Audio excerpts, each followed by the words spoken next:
Hey guys, welcome back to our channel. For today's video, we'll just do a quick 2024 recap. Yes, magkakwentuhan lang tayo sa mga happenings this year. Balikan lang natin. Yes, babalikan lang natin yung mga nangyari sa amin, pati yung mga na-achieve namin, and yung mga memorable experiences throughout this year. Yes. Let's start.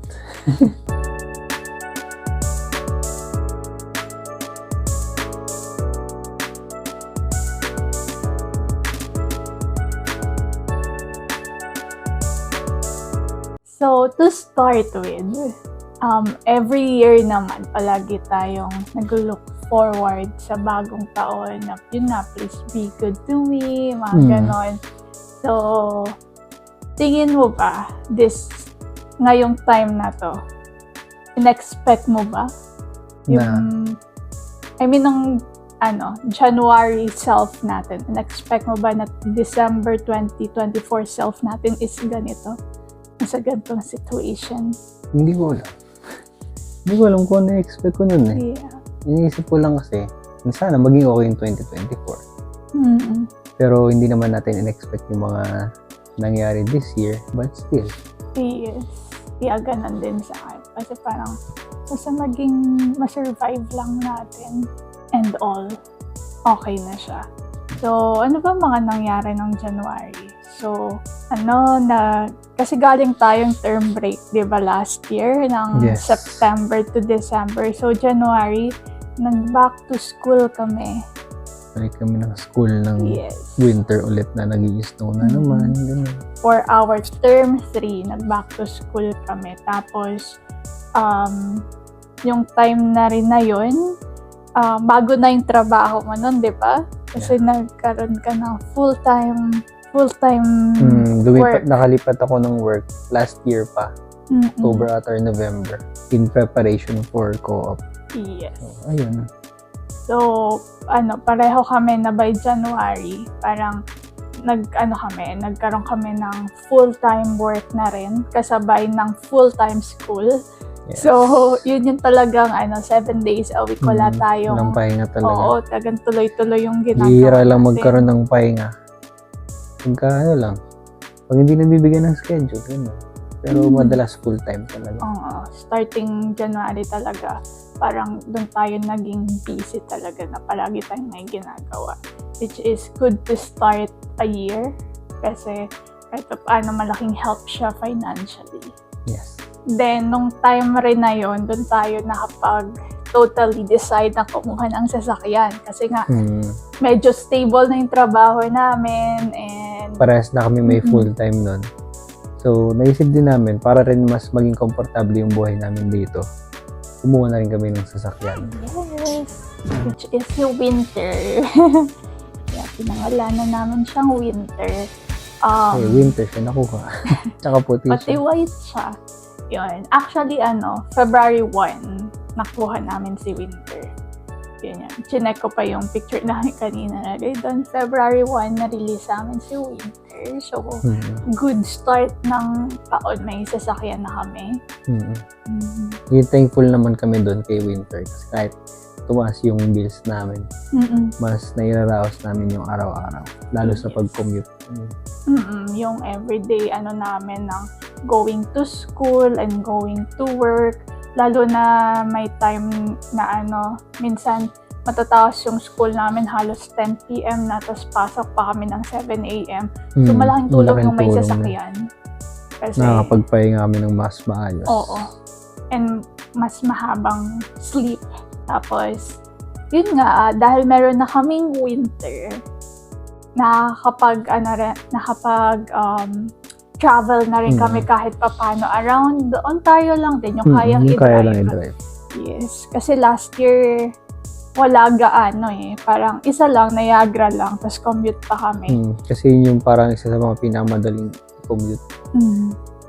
Yeah, so starting this year, ayun nagkaroon kami ng chance na makapaglibot-libot kapag wala kaming pasok pareho, ganyan. Na-maximize namin yung mga day off namin para pumunta lang kung saan kaya namin Pati pumunta. sa yung groceries, kapag nag-grocery kami dati, kahit maulan, kailangan namin mag-grocery. Tapos i-commute pa namin. Ngayon, kahit maulan, hindi ganun ka-hassle. Yes. Pati yung kapag dadaan ka, kasi minsan iba yung binibilhan mo ng meat, sa binibilhan mo ng rice, ng toiletries. So, at least kahit pa paano, isang na lang siya, isang araw mo na lang siyang gagawin na mabilisan. Hindi yung katulad nung, ay, kailangan mo mag-transfer ng bus, ganito, ganyan. Or Uber. Nakakatuwa lang na malaking help siya sa atin sa beginning of the year. Tapos, bandang February, March, yun na rin yung nag-prepare tayo for co-op, di ba? Oo. Kwento mo yung yung pasubmit na tayo ng co-op tapos may nangyari sa work mo. 3 weeks before ata nun.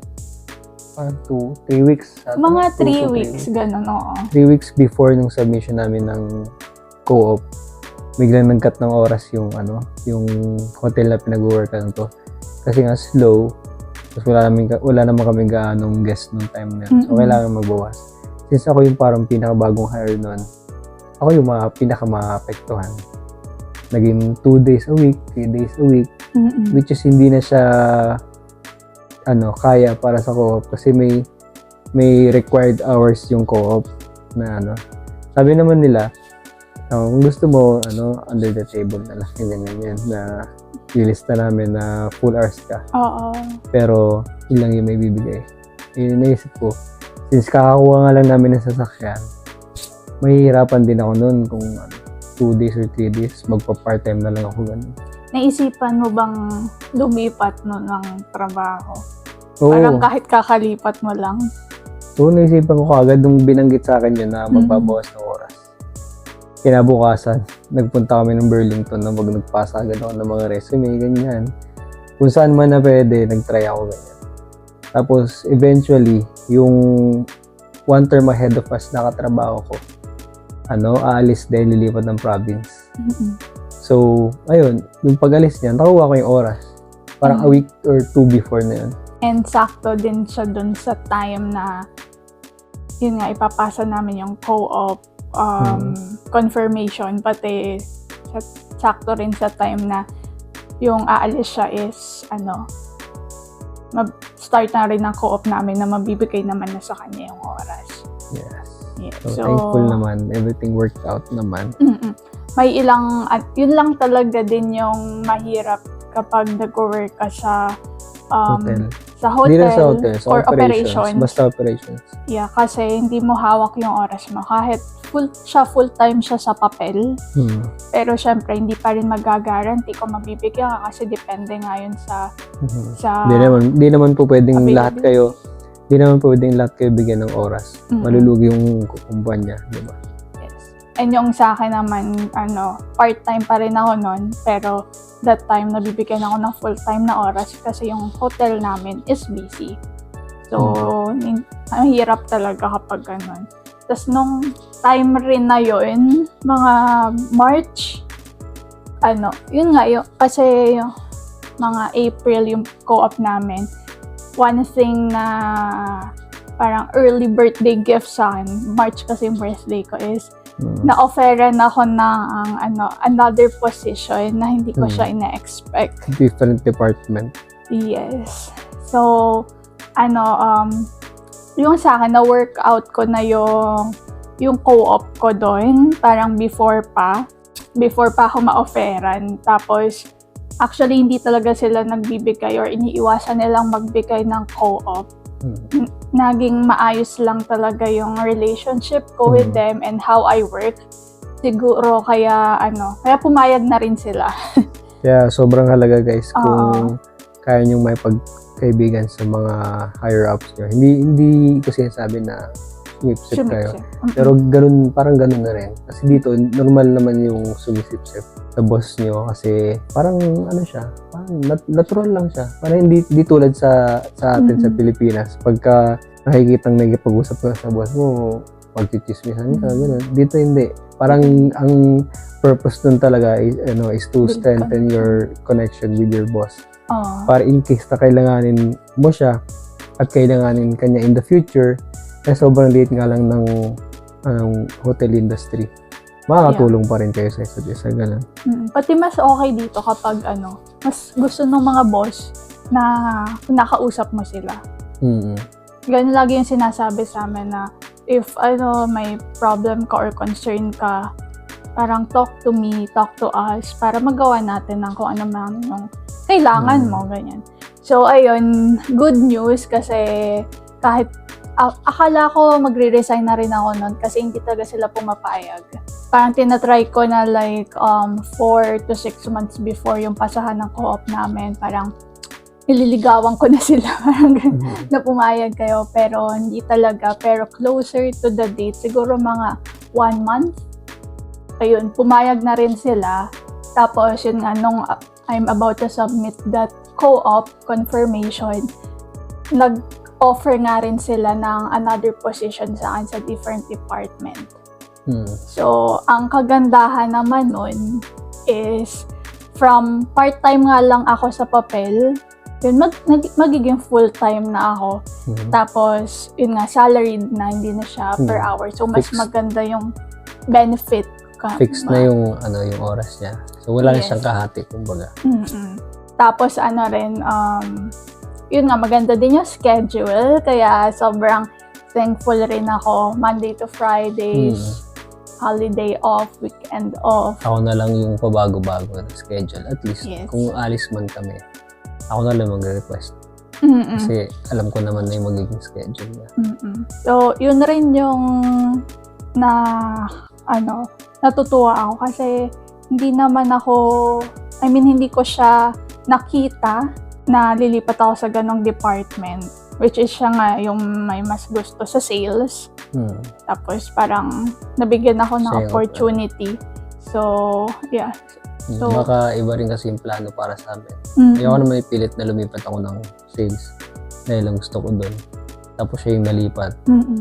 Parang kung ano man yung ibigay. So noon nagdadalawang isip ako no. Tapos sabi nga niya na nandyan na parang kusang dumating sa'yo hindi mo siya in-applyan, hindi mo siya parang hindi mo siya winerk na na makuha, parang kusang binigay sa'yo. Tapos na mas maayos talaga siya compare sa pagiging GSA. So, yun, nakakatuwa kasi nabigyan tayo ng opportunity na ganun. So, kaya kailangan nating pagbutihin and yun talaga, maintain good relationship. Kasi sila din yung makakatulong sa inyo. Tapos, going back sa time na yun, nag-start na rin yung co-op namin.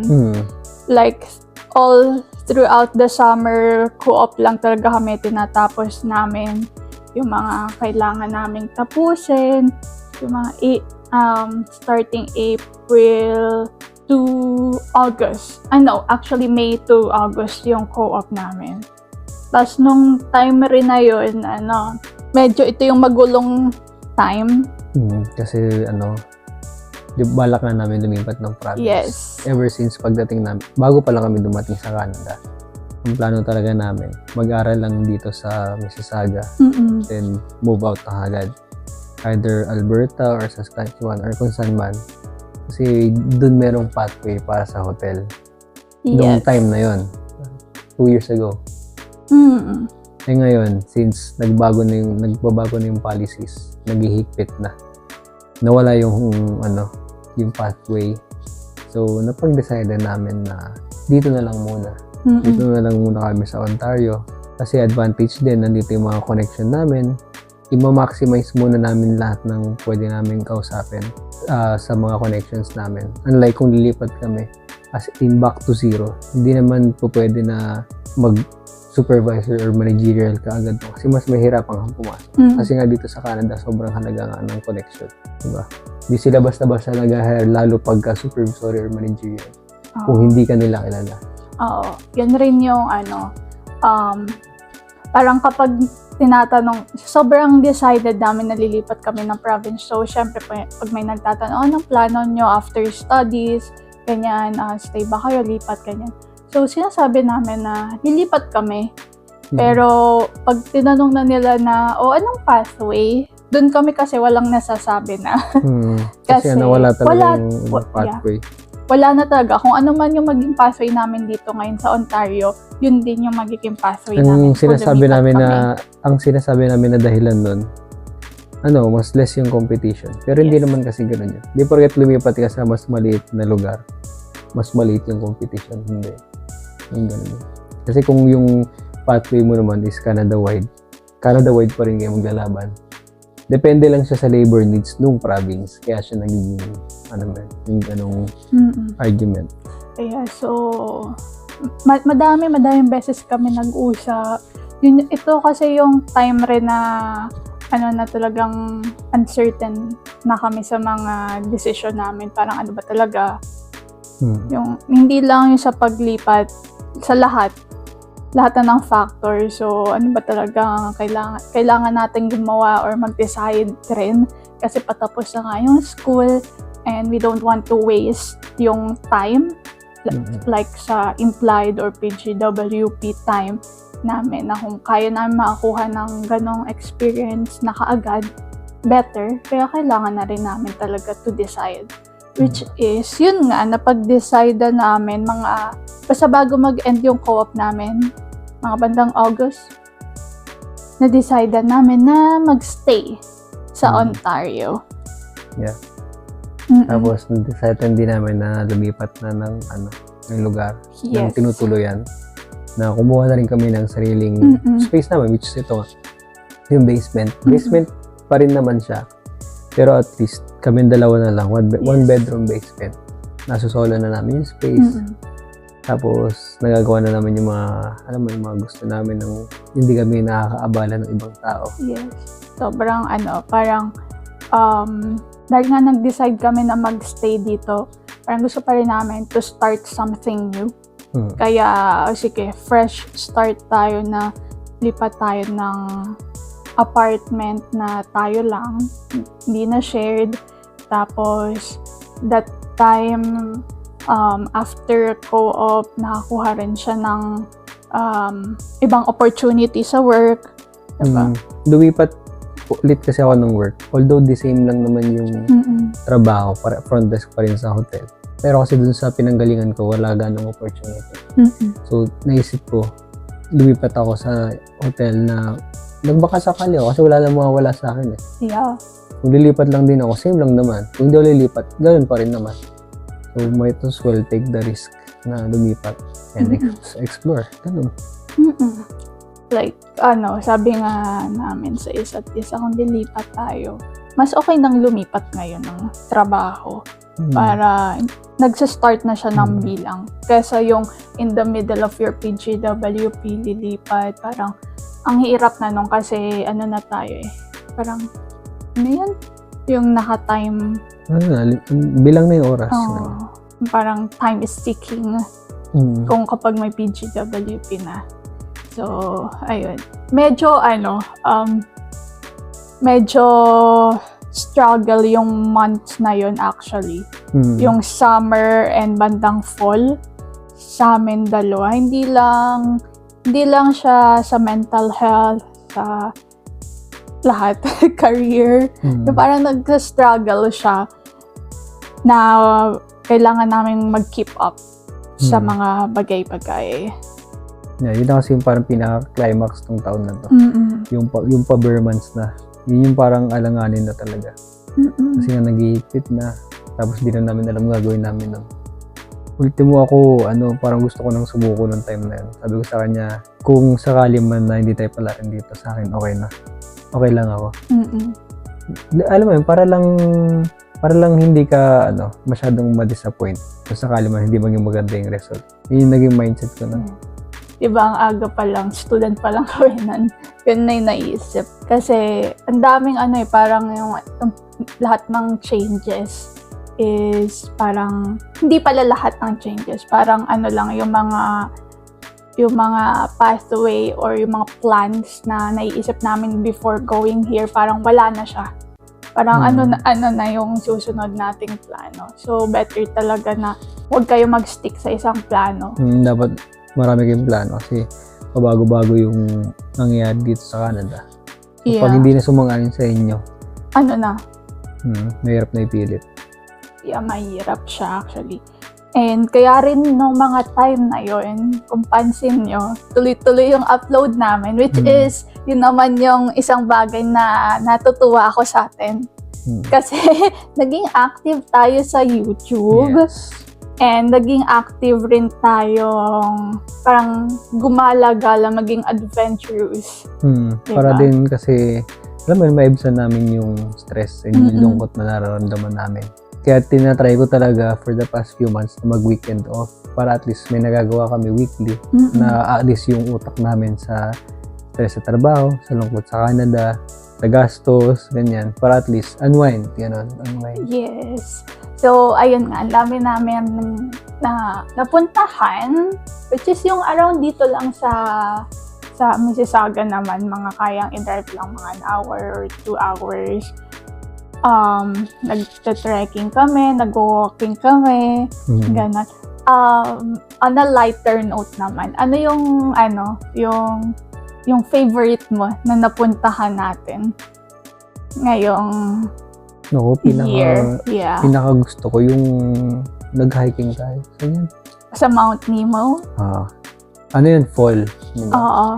Ganda kasi nung tanawin. Alam mo yung para talagang sa gubat ka nag-hike. Tapos yung peak nung mountain na yun, makikita, overlooking siya sa Hamilton ata yun. Oo, Hamilton. Overlooking siya. So parang nakaka-relax sa hangin, ganyan. Kahit tirik yung araw, hindi siya ganun kainit. Actually, malamig pa nga ata nung time na yun. Kasi fall na eh. Oo, kasi nung time na yun parang yun na yung palagas na talaga yung mga dahon. Ang dami na sa kalsada na dahon, ganyan. Buti naabutan pa natin yung Kasi ang dami mong mga kasabay din na nag-hike. So para talaga siyang hobby dito sa Canada. Kasi hindi naman natin nagagawa sa Pilipinas gaano yung basta-basta ka lang mag-hike. Diba? Kaya gusto ko din yun. Kasi wala na, nakakatuwa. And maganda na rin yung niya, yung mga dinadaanan mo. Kasi iba-iba yung makikita mo eh. Tapos nga siya, mountain talaga, pataas siya talaga. Hindi siya yung plain lang. Ang tawag dun, mga trail, normal trail. Yung pataas talaga siya. So, yeah, masaya yun. Maganda rin siya na experience. Yeah. Tapos, yun nga, thankful rin ako for this year kasi naka-meet tayo ng iba't ibang tao, ng new set of friends. So, thank you sa YouTube. Yes. Through YouTube lang namin sila nakilala. Pero, ayun, naging friends naman namin sila. So, ganda rin experience. Hindi namin ina-expect yun. Yes. Nag-YouTube lang naman kami kasi para, ma-express namin sa inyo, pati sa YouTube, yung journey namin dito. Kasi hindi naman namin na-express yun. Kasi nga, sobrang stress. Madalas hindi na kami nagkikwentuhan ng bagay-bagay. So, at least, nasi-share namin sa inyo. Tapos, meron pa lang mga nakaka-appreciate. Oo, kasi ginawa lang naman namin tong YouTube. Ito nga, nung pag-move namin dito sa Canada, para lang rin, ma-share yung experience and mabalikan rin namin sa future. Tapos, yung mga views lang naman talaga namin is mga around 200 lang. So, taas na sa amin yun, nakakatuwa na yun. Oo, so yun nga, nakakatuwa dahil doon sa 200 na yun, meron pala talagang nanonood na yung sumusubaybay. Yeah, sumusubaybay sa mga na-upload namin, sa mga nangyayari sa amin. So, nakakatuwa na yun, nakilala namin sila. Tapos yun, naging friends rin namin kasi nandito lang din naman sa area. So, nakakatuwa yun, aside sa mga kaklase namin and sa mga workmates namin, may iba na kaming kakilala. Nadagdagan yung kakilala namin dito. Tapos, yun, after ano pa ba mga bagay na nangyari sa atin na maganda or kahit hindi maganda? Hindi ko maisip eh. Sobrang daming nangyari eh. Halo-halo eh. Yung mga bandang bare months nga, up to December, yun yung parang pababa na yung roller coaster. Wala na yung saya. Pababa na siya. Ando na yung lungkot, ando na yung stress, lalo sa trabaho. Pati nga implied status pa lang kami. So, kailangan namin mag-prepare para sa PR na. Hindi na basta-basta yung mga decision dapat, lalo sa work. Na up to until now, ako, kasi wala pa naman ako sa tier. Wala pa naman talaga. So, iniisip ko pa rin lumipat, ganyan. Pero hindi na ako makalipat. So, parang alam mo yun, sobrang struggle na. Parang paano na. Yes. So, yeah, after that, wala na rin namang gaano nangyari. Ang pinaka-latest lang naisip is yung graduate kami. Officially Yes. graduate na kami. Graduate na kami. Ngayon lang yung December. Though, tapos na yung school namin ng August. So, another Milestone. yes, achievement for us kasi Meron kaming grad certificate or diploma ba? diploma. Sa Canada. Diba? Diba? Na hindi naman lahat nabibiyayaan ng ganun. Para at least, diba? Sobrang thankful din. Yeah. Yung journey natin dito as student is, kumbaga, natapos na siya kasi we're transitioning to work permit sana. Yes. Wala pa rin naman. Okay. I think that's it. But to end this short kwentuhan, ano yung tingin mo na pinaka grateful or thankful ka na nangyari this year? Dito pa rin tayo sa Canada. Siguro yun. Kasi ang hirap nga. Di ba? Daming beses na gusto ko na umuwi. Gusto ko na isuko. Kasi siyempre mas komportable tayo sa Pilipinas. Pero yan, sobrang grateful ko kasi tuloy-tuloy pa rin kami lumalaban. Tuloy-tuloy pa rin kami na lalong-lalo sa trabaho na full-time hours. Yun yung isa sa mga pinakamahalaga. Bukod sa kailangan mo maging umakyat ng tier para sa PR, hindi kailangan mo rin sustain siyempre yung buhay dito. Diba?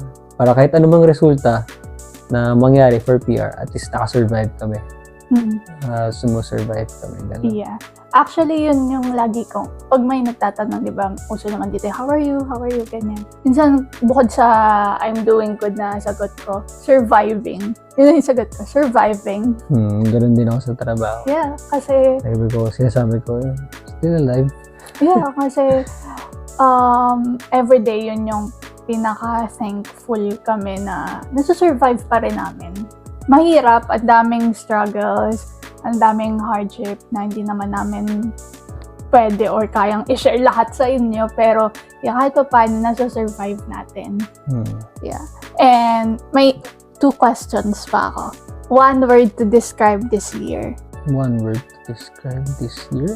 Yeah. Ikaw muna. Ako challenging. Bakit naging challenging?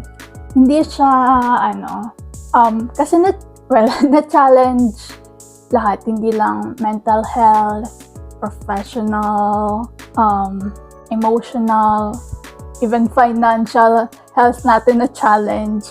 So, hindi siya madaling taon, hindi siya madaling year. Ang daming pagsubok na nangyari. Madami rin namang masasayang nangyari. Talaga siya, parang ang dami mong nararanasan at the same time. Kaya masasabi kong challenging siya kasi hindi lang siya yung basta na, ay ngayon masaya ako.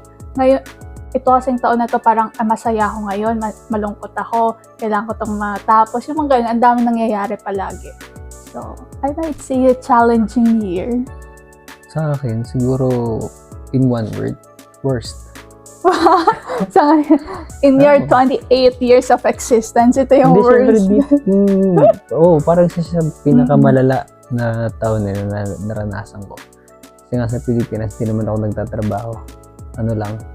Sideline, negosyo, ganyan. Dito ko lang talaga tinry na mag-work. So, sobrang ang dami nangyari na challenge yung mental health ko. Na yun, nasabi ko na parang ito yung pinakamalala na naranasan ko mentally and emotionally. Yeah. Pero with that being said, na naisip ko na ito yung worst year for me, for us, para sa akin. Ano pa yung 2025? Kung ano man ikalala ng 2025, kaya na namin yan. Kasi for me, ito na yung worst eh. Diba? Ano pang ano Yeah. pang ikakalala ng mga susunod na taon. Itong taon na to, na-arouse namin. Parang kaya na namin baliwalain. Yun yung mindset ko ngayon. Ang dami rin kasing change ngayong taon na to na kailangan mong ma-adapt yung mga bawat changes. Last question to end this vlog. Ano yung nilo-look forward mo naman next year for 2025? Siguro like everyone else, better year. Yun. Yun yung naisip ko ngayon. Hopefully 2025 will be a better year. Yun naman lagi natin nilo-look forward kapag patapos na yung taon. So, yun. Basta everyday is a chance to do better. Ayun, kung ano man, come what may, kung ano mang mangyari, sige lang. Kasi may stress ka man sa trabaho, umiyak ka man ngayon, pagtulog mo, pagising mo, panibagong araw na naman. Yeah. So, tuloy-tuloy lang. It's like another chance for you. Kung hindi man nangyari ngayon 2024 yung gusto natin mangyari, pati yung gusto nyo mangyari, hindi doon natatapos yan. May 2025, may 26, 27, and so on pa. Tuloy lang. Yeah. It's not, yung coach, it's not a bad life. Just a bad day. Yeah. Ikaw? That's good. I don't know what I'm looking forward. Pero yun nga,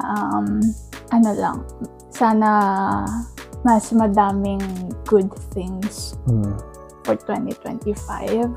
And yeah, we'll see next year. Gusto ko rin i-add na yun, we're looking forward for better chances nga. Na sana meron ng chance dumating hopefully 2025 para rin makatulong sa PR application namin soon. Kasi kailangan na namin talagang simulan. Yes. And we're hoping na we make it and everyone makes it as well. Kasi siyempre, may kanya-kanya tayong laban. Yes. Hindi naman porket ganito yung nararanasan namin, yung nararanasan nyo, wala lang. Hindi, kanya-kanya tayong hinaharap. Yes. And sana mas makayanan pa natin. Yes. Harapin ang bawat pangyayari. Yes. Alright. Yun lang.